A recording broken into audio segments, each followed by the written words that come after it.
सबसे पहले तो मैं भारत जोड़ो यात्रा की तरफ से सारे यात्रियों की तरफ से भारत यात्री, अतिथि यात्री, इंटर स्टेट यात्री और सेवा दल के जो कार्यकर्ता हैं और वो सारे लोग जो किसी कैटेगरी में नहीं हैं लेकिन इस यात्रा में चल रहे हैं एक यात्री के तौर पे, आप सभी पत्रकार साथियों का अभिनंदन करता हूं।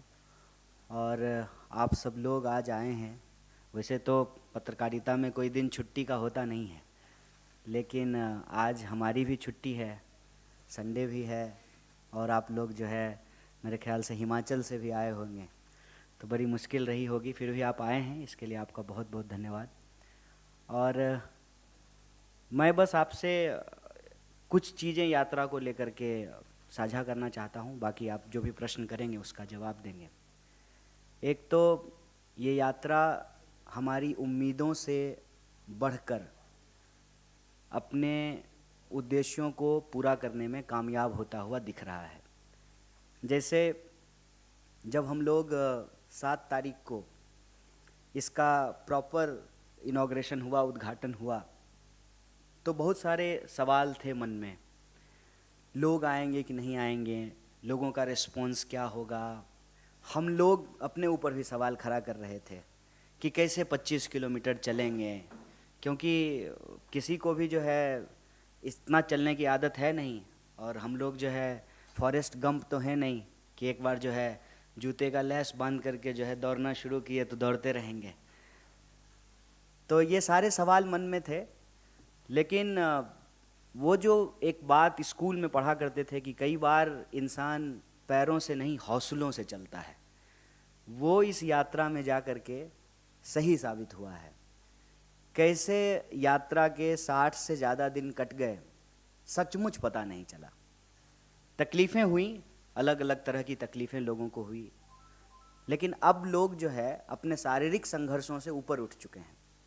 मतलब कभी तो ऐसा होता है कि मजाक मजाक में कि यात्रा समाप्त हो गई है और अब जो है अपने कैंप में वापस लौटना है। लोगों को इतना चलने की आदत है कि गाड़ी सामने हो, बस सामने हो, फिर भी पैदल चलने लगते हैं। तो बीच में जो है एक जब छुट्टी होती है तो कई सारे लोग घर गए, बहुत सारे यात्री बीच में, दीपावली था तो लोग घर गए, लेकिन मैं उस वक्त भी कैंप साइड में ही था। तो कुछ जो लोग घर से लौट करके आए उन्होंने एक बड़ी मज़ेदार कहानी सुनाई कि अ, हम लोग जा रहे थे एक मार्केट में, तो घर वालों ने कहा कि हम लोग कार से चलते हैं, तुम तो पैदल चलो, आराम से 20-25 किलोमीटर तो चल ही लेते हो, अब 20-25 किलोमीटर चलने में कोई दिक्कत नहीं है। और आज भी जब मैं इस प्रेस कॉन्फ्रेंस के लिए आ रहा था तो मेरे कुछ दोस्तों ने कहा कि इंतज़ार किस बात का, शुरू कर दो, 12-13 किलोमीटर है, 24 अकबर रोड पहुंच जाओगे, मॉर्निंग सेशन में वैसे भी तुम लोग 15 किलोमीटर चलते ही हो। तो ये यात्रा मेरे ख्याल से बहुत सहज हो चुका है, अब भारत यात्रियों के लिए भी बहुत सहज हो गया है। और ये जो बार बार मन में सवाल था ना कि लोग आएंगे कि नहीं आएंगे, लोग भी बहुत सहज हो गए हैं। 2 तरह के लोग हैं, मैं आपको साफ साफ बता दूं। एक तो वो लोग हैं जो पार्टी से सीधे तौर पे जुड़े हुए हैं, एक वो लोग हैं जो पार्टी से नहीं जुड़े हुए हैं लेकिन इस यात्रा से जुड़ चुके हैं। और उन लोगों को देखना और उनके अनुभव के आधार पे ही कुछ चीज़ें मैं आपसे साझा करना चाहता हूँ कि जो लोग अपने घरों में खड़े हैं, अपने छतों पर, दुकान के आगे, किसी कॉर्नर पर, जहाँ गांव शुरू होता है उसके मुख्य द्वार के पास, मोबाइल से जो है वीडियो बना रहे हैं, उनकी आँखों को पढ़ने से इतना महसूस होता है कि ऐसी यात्रा की ज़रूरत थी इस देश को। और यही कारण है कि चाहे जितनी भी चुनौतियां रही हों, यह यात्रा स्वाभाविक तौर पे उन सारी चुनौतियों को एक एक करके पार करता जा रहा है। कई ऐसी परिस्थितियां थीं, जैसे जहां गर्मी बहुत होनी थी, ऐसी अपेक्षा थी कि बहुत गर्मी होगी, वहां बारिश हो गई। जहां लगा कि यहाँ पे चलना बहुत मुश्किल होगा, कई कई सारे जो है कठिनाइयाँ होगी, वहाँ पे कुछ ऐसी परिस्थिति उत्पन्न हुई कि सब राह आसान हो गया। तो एक बात जो कुल जमा जोर हम इस यात्रा के बारे में कह सकते हैं कि यह यात्रा अपने पहले पड़ाव को पूरी तरीके से पूरा कर चुका है। और वो पहला पड़ाव है कि यात्री यात्रा के लिए सहज हो चुके हैं, यात्रा देश के लिए सहज हो चुका है और देश यात्रा के लिए सहज हो चुका है। मैं आपसे कोई शिकायत नहीं कर रहा हूँ, क्योंकि जैसे हमारा प्रोफेशन है, आपका भी प्रोफेशन है, और हर किसी की अपनी मजबूरी होती है।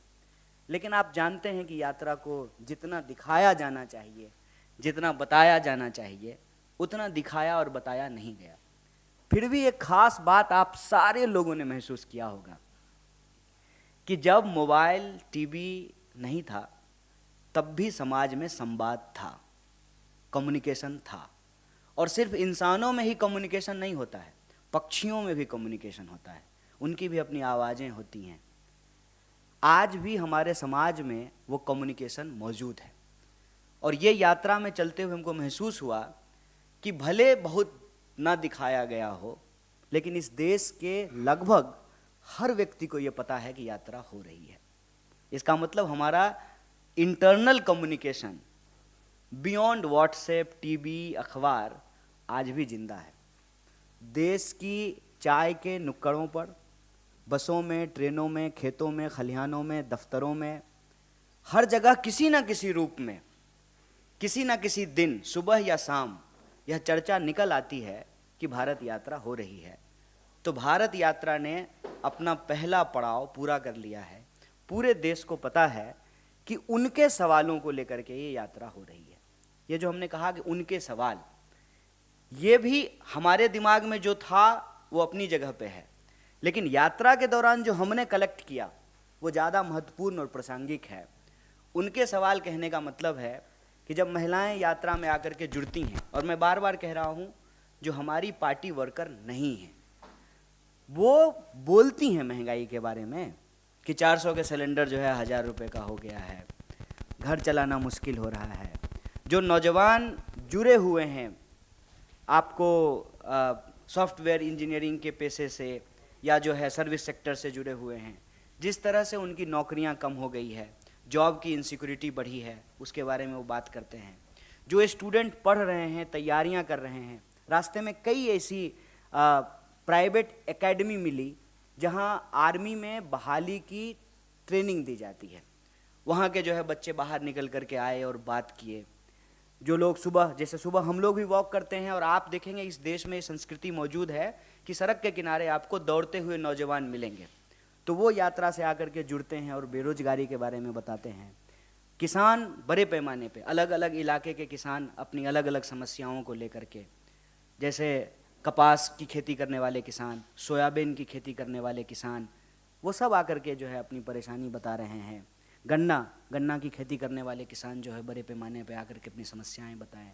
तो महिलाएं, किसान, नौजवान, सिविल जो आपको सर्विस सेक्टर में काम करने वाले लोग हैं, या जो प्रोफेशनल्स हैं जिनके पास ऑलरेडी स्किल है, जिन्होंने बीएड की डिग्री कर रखी है, जिन्होंने बीई कर रखा है, बैचलर ऑफ इंजीनियरिंग कर रखा है, उनको किस तरीके से जॉब नहीं मिल रहा है।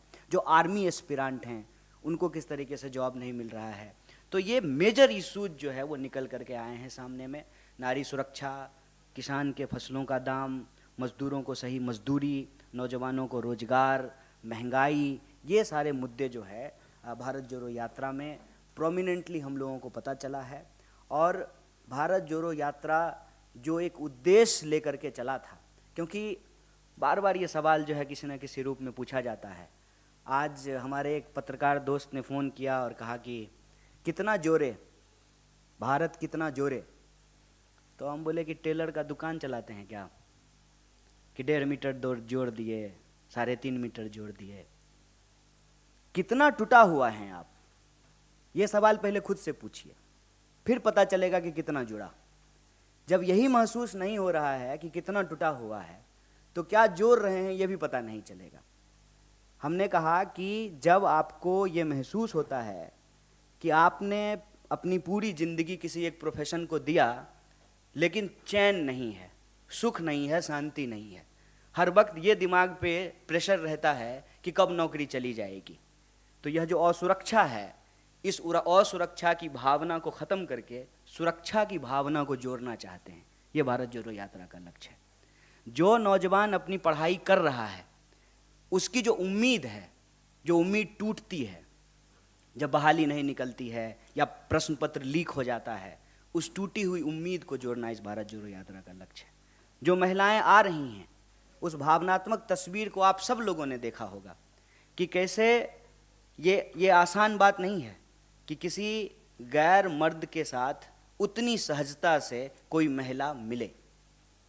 तो महिलाओं को जो आज नारी सुरक्षा की स्थिति है, जिस तरीके से बलात्कारियों को प्रेज किया जा रहा है, ऐसी परिस्थिति में महिलाओं की उस टूटी हुई उम्मीद को जोड़ना ये भारत जोड़ो यात्रा का लक्ष्य है।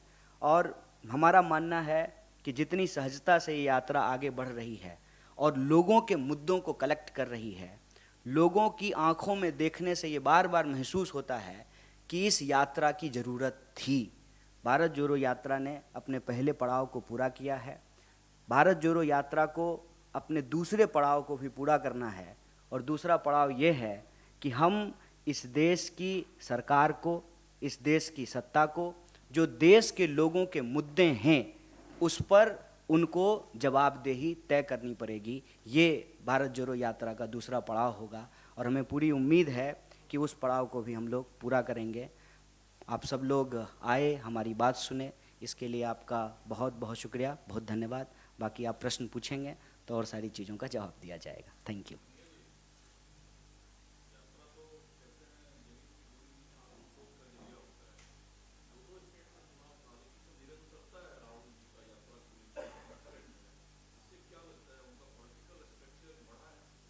देखिए, ये एक बहुत ही मौजू प्रश्न आपने पूछा है, मैं इसको ऐसे कहूँगा, क्योंकि पहले जब मैं लोगों से बात करता था और कहता था कि हम भारत जोड़ो यात्रा में जा रहे हैं, तो राहुल जी तो हमारे नेता हैं, हमारे दोस्तों को भी ये भरोसा नहीं होता था कि हम लोग 25 किलोमीटर रोज पैदल चलेंगे। यहाँ से शुरू हुई है ये पूरा कॉन्वर्सेशन जो आप सवाल पूछ रहे हैं। और राहुल जी को लेकर के तो पता नहीं क्या क्या कहा गया है, क्या क्या कहा गया है। एक पत्रकार ने हमको कहा कि इस यात्रा से राहुल जी की छवि सुधरेगी। हमने कहा कि आप गलत तरीके से बात को रख रहे हैं। राहुल जी की छवि सुधरेगी नहीं, राहुल जी की जो एक्चुअल रियलिटी है ना, उनकी जो वास्तविकता है, वो देश को आगे दिखेगा।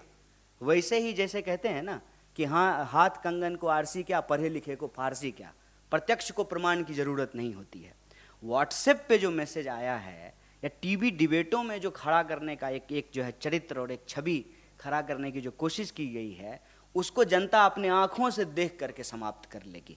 अब उसके पास उसका फर्स्ट हैंड इंफॉर्मेशन होगा जो उसने अपनी आंखों से देखा है। क्योंकि इस यात्रा के दौरान जितनी भी बातें राहुल जी को लेकर के बोली जाती थी, सीरियस नहीं है, विदेश चले जाएंगे, पैदल नहीं चलेंगे, छुट्टी मनाने चले जाएंगे, छुट्टी होगी तो दिल्ली आ जाएंगे, अरे कैसी बातें करते हो, कंटेनर में थोड़ी रहेंगे, कैसी बातें करते हो, 25 किलोमीटर पैदल थोड़ी चलेंगे। ये सारी चीज़ें समाप्त हो गई हैं। और हम कहते हैं कि उनकी छवि बिगाड़ने के लिए करोड़ों रुपया खर्च करना पड़ा। उनकी जो वास्तविकता है ना, उसके लिए सिर्फ उनको रोड पे निकल करके पैदल चलना पड़ा। कितना फर्क है।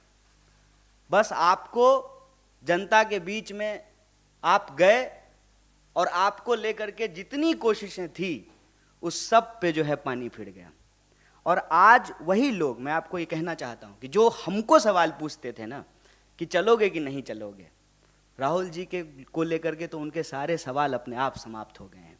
और इतनी मार्मिक तस्वीरें आती हैं बच्चों के साथ, महिलाओं के साथ, बूढ़ों के साथ, और इस देश के वो लोग जो महसूस करते हैं कि उनकी उम्मीदें टूट रही हैं, चाहे वो किसान हो, नौजवान हो, महिलाएं हो, चाहे इस देश की सिविल सोसाइटी हो, रिटायर्ड जज हों, फिल्म में काम करने वाले लोग हों, पत्रकार हों, लेखक हों, साहित्यकार हों, और चाहे वो फैमिली जिनके परिवार से किसी न किसी की शहादत हुई है।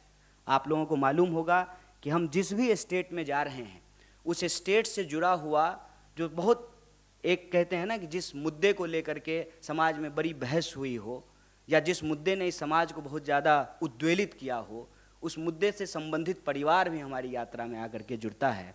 मसलन आप जानते हैं कि कर्नाटक में गौरी लंकेश जी का परिवार आया, तेलंगाना में जो है रोहित वेमुला जी का परिवार आया, और आने वाले समय में भी वो सारे लोग जिनको लगता है कि उनके साथ अन्याय हुआ है, न्याय की उस उम्मीद के लिए वो लोग इस यात्रा में शामिल हो रहे हैं। तो ये जो प्रश्न आपने पूछा कि राहुल जी का कद बड़ा होगा, मैं समझता हूँ कि एक बात कही जाती है ना कि बड़े बड़ाई ना करे बड़े ना बोले बोल, रहीमन हीरा कब कहे लाख टका मोल। ये उनका कद बड़ा होगा छोटा होगा ये प्रश्न नहीं है, उनका जो वास्तविकता है, उनकी जो रियलिटी है, उनको लेकर के जो झूठ का जो है वातावरण, एक आवरण जो खड़ा किया गया है, वो अपने आप जो है धराशाही हो गया है। वो सारी चीज़ें कि सीरियस नहीं है, विदेश चले जाएंगे, छुट्टी पे चले जाएंगे, कंसिस्टेंसी नहीं है, वो सारे सवाल जो हैं वो निराधार साबित हुए हैं।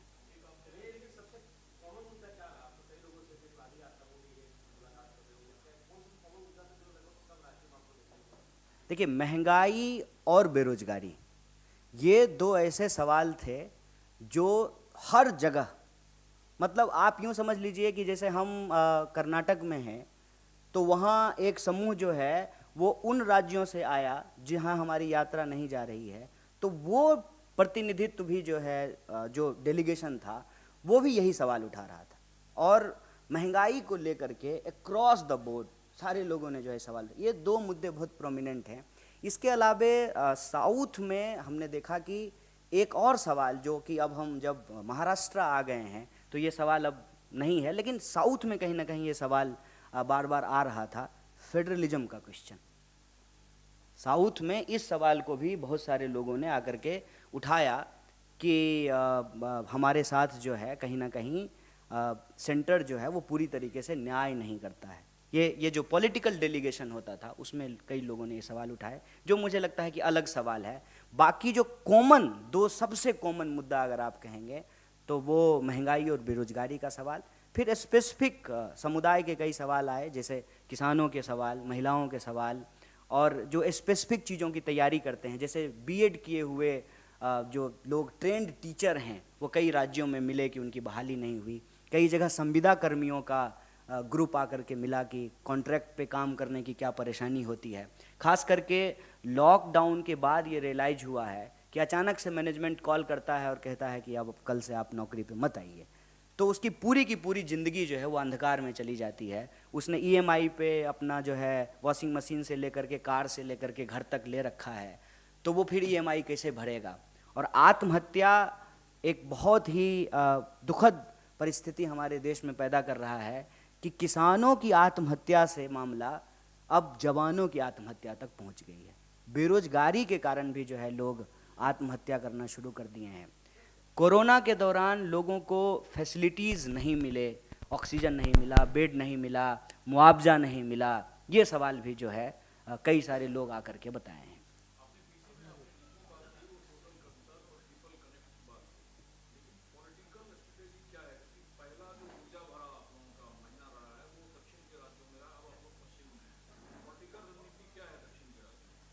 देखिए, एक तो मैं बार बार कह रहा हूँ और हमारे सारे सीनियर भी कह रहे हैं कि इस यात्रा का उद्देश्य राजनीतिक भी है, सिर्फ राजनीतिक ही नहीं है। ये बात ना हम लोग बार बार इसको क्लियर कर रहे हैं कि अगर हम इस यात्रा को सिर्फ राजनीतिक ही मानेंगे तो राजनीतिक बात भी जो है ना उसमें सारे डायमेंशन कवर नहीं होते हैं, सिर्फ चुनाव की बात होती है, बाकी सारे और जो डायमेंशन हैं उसको छोड़ दिए जाते हैं। हमारी नीति शुरू में जो थी सबसे पहले जहाँ से यात्रा शुरू हुई कि लोग परेशान हैं, लोगों के अंदर गुस्सा है, लोगों के भीतर डर पैदा किया जा रहा है, नफरत पैदा किया जा रहा है, इससे देश जो है भावनात्मक रूप से कमज़ोर होगा।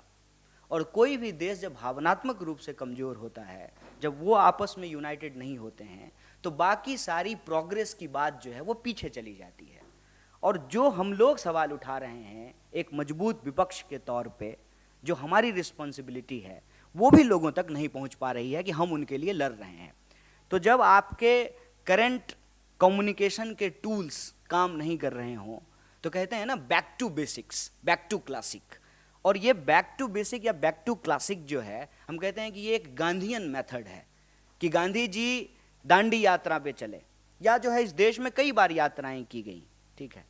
तो उसमें मुख्य सवाल ये था कि हम लोगों के बीच जाएंगे, हम उनके सवालों को लेकर के लड़ रहे हैं, उनको ये भरोसा होगा और हम अपनी सुनाएंगे नहीं, उनकी सुनेंगे। वहाँ से जब हम लोग ये यात्रा को शुरू किए तो पॉलिटिकल स्ट्रेटजी एकमात्र था, जन को तंत्र से जोड़ करके रखना, जन और तंत्र जो है वो अलग ना हो जाए, तंत्र जो है वो जन पे हावी ना हो जाए, सिर्फ इतनी सी बात थी। इसीलिए हम उन राज्यों में भी गए जिन राज्य में हम कहीं ना कहीं सरकार चलाने में सहयोगी हैं, जैसे तमिलनाडु, वहाँ सरकार चलाने में हम सहयोगी हैं, हम वहाँ भी गए, क्योंकि मुद्दे जो हैं वो कश्मीर से लेकर के कन्याकुमारी तक कुछ कॉमन हैं, चाहे हमारी सरकार हो या किसी और की सरकार हो। तो प्राइमरी टास्क ये था कि उन इशूज को लेकर के लोगों के बीच में जाना, उनकी बातों को सुनना। साउथ से नॉर्थ की तरफ जब हम बढ़ रहे हैं, ठीक है, तो कुछ मुद्दे ऐसे हैं जो पूरी तरह से बदल गए। जैसे मैंने आपको कहा कि साउथ में फेडरलिज्म का क्वेश्चन था, लेकिन जब हम नॉर्थ की तरफ आ रहे हैं तो इस सवाल को अब कोई उठा नहीं रहा है। लेकिन जो बाकी सवाल हैं वो एज इट इज हैं, जैसे महंगाई का सवाल, बेरोजगारी का सवाल, किसानों को उनके फसल के दाम नहीं मिलने का सवाल, नारी सुरक्षा का सवाल, ये बिल्कुल कॉमन सवाल हैं जो हर जगह मिलते जा रहे हैं। अब ये सवाल कैसे हल होंगे, इनको पूरा कैसे किया जाएगा, उस पे हम लोग एक बात कर रहे हैं कि अगर हम इस नीति को बदल दें कि आप टैक्स ले रहे हैं देश के लोगों का और बेल आउट कर रहे हैं अपने दोस्तों का, नारा लगा रहे हैं देश का, खजाना भर रहे हैं दोस्त का, इस नीति को अगर बदल दिया जाए तो बड़े पैमाने पे रोजगार क्रिएट किया जा सकता है।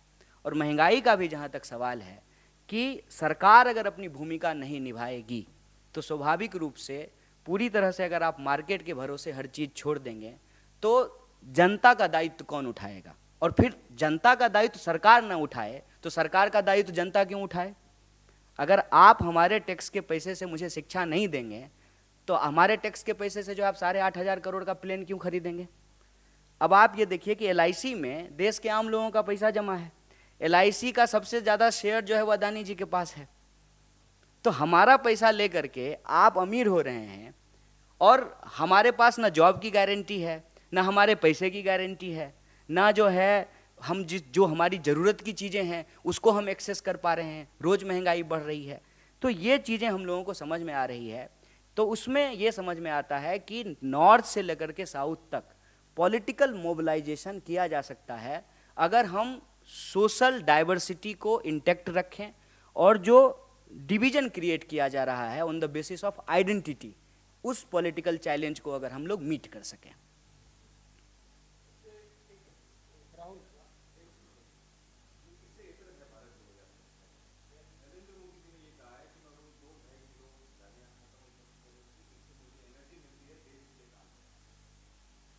देखिए, एक तो नरेंद्र मोदी जी बहुत कुछ कहते हैं आजकल जो है हम लोग उन चीज़ों पे जा नहीं रहे हैं, लेकिन भारत जोड़ो यात्रा से ये सवाल अलग है। लेकिन मैं भारत जोड़ो यात्रा से जोड़ करके इस सवाल का जवाब आपको देता हूँ। भारत जोड़ो यात्रा को लेकर के आप में से एक साथी ने सवाल किया कि राहुल जी की छवि पे लोगों का क्या नज़रिया है। तो हमने यही कहा ना कि उनकी जो वास्तविकता थी वो वास्तविकता भी लोगों को नहीं मालूम था। मोदी जी का जो झूठ है ना वो भी लोगों को मालूम है। मसलन बीजेपी के प्रेसिडेंट ने कहा हिमाचल चुनाव के दौरान कि प्रधानमंत्री जी फोन करके यूक्रेन युद्ध रुकवा दिए। एक बागी विधायक तो प्रधानमंत्री के फोन से बैठ नहीं रहा है, एक MLA का कैंडिडेट प्रधानमंत्री के फोन से नहीं बैठा और यूक्रेन का युद्ध रुक गया। तो झूठ का ना कोई सिर पैर नहीं होता है साहब। प्रधानमंत्री जी हमेशा झूठ का इस्तेमाल करते हैं देश के बेसिक इश्यूज को डाइवर्ट करने के लिए। विपक्षी उनको गाली दे रहा है, क्या फर्क पड़ता है? देश की जनता उनको वोट दे रही है ना, एक बार नहीं 2 बार वोट दी है ना। तो देश की जनता से जो उन्होंने वादा किया था उस वादे का क्या हुआ, ये जवाब उनको देना चाहिए। 2 किलो गाली मिल रहा है कि 50 किलो गाली मिल रहा है, ये इंपॉर्टेंट नहीं है। इस देश में गांधी को गोली मिली है और उसी से मिली है जिसका तस्वीर आप अपने जो है दफ्तर में लगाते हैं नफरत से। और जो है आप नफरत फैलाते हैं, नफरत फैलाने वालों को आप फॉलो करते हैं, नफरत फैलाने वालों को आप प्रमोट करते हैं और फिर जो है विक्टिम कार्ड भी खेल रहे हैं। गोली मिली है इस देश में गांधी को, और जो गोली मारने की बात करने वाले लोग हैं, जिनके पिताजी नेता थे, उनको मंच पे बिठा करके बगल में परिवारवाद पे भाषण देते हैं। इसको कहते हैं कथनी और करनी में फर्क होना। ये सब बेकार की बातें हैं साहब। देश की जनता ने प्रधानमंत्री जी को मैंडेट दिया है और प्रधानमंत्री जी ने देश की जनता से जो वादा किया था उसको पूरा नहीं किया है। ये देश का सवाल है, और हम जब देश घूम रहे हैं तो यही सवाल हमारे सामने आ रहा है कि देश महंगाई से परेशान है, देश बेरोजगारी से परेशान है, किसानों को उनके फसल का दाम नहीं मिल रहा है, महिलाएं असुरक्षित महसूस कर रही हैं, पहचान के आधार पर इंसान को लड़ाया जा रहा है, नफरत फैलाया जा रहा है। अगर देश भावनात्मक रूप से कमज़ोर होगा, भावनात्मक रूप से अगर देश इकट्ठा नहीं रहेगा तो देश की प्रगति में बाधा होगी। अगर हम चाहते हैं कि देश की प्रगति हो तो हमको महंगाई, बेरोजगारी जैसे सवालों को हल करना पड़ेगा, और हम सब भारतीय हैं, इस भावना को मजबूत करके हम प्रगति की राह पे आगे बढ़ सकते हैं।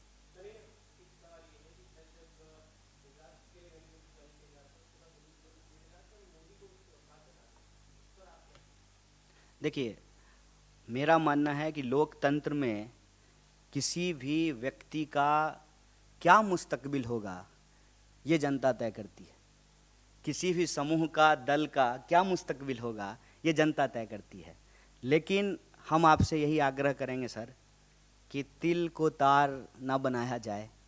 गुजरात के लोगों की भी वही समस्याएं हैं जो समस्या हमको भारत जोड़ो यात्रा में तमिलनाडु से लेकर के केरल, कर्नाटक, आंध्र प्रदेश, तेलंगाना होते हुए महाराष्ट्र पहुँचे हैं और पता चला है।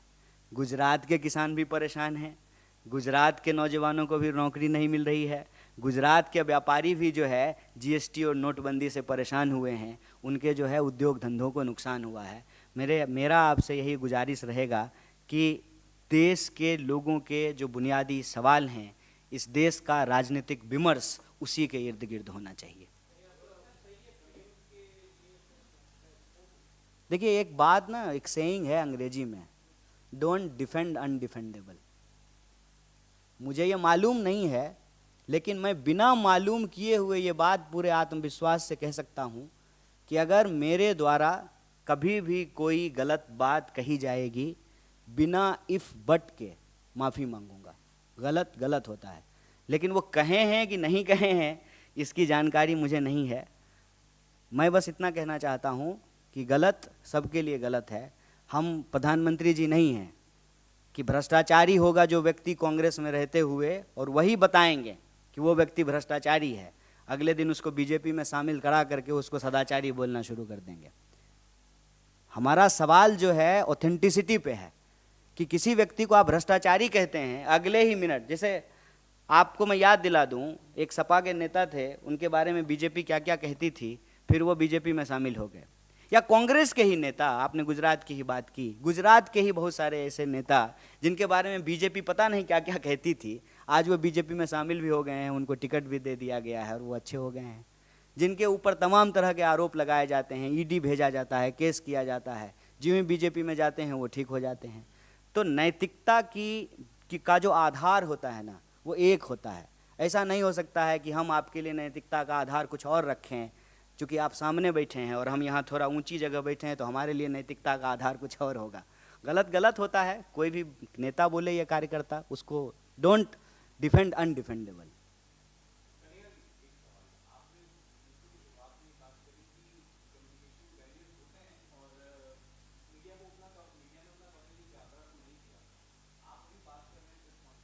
नहीं, मैं शिकायत नहीं किया था।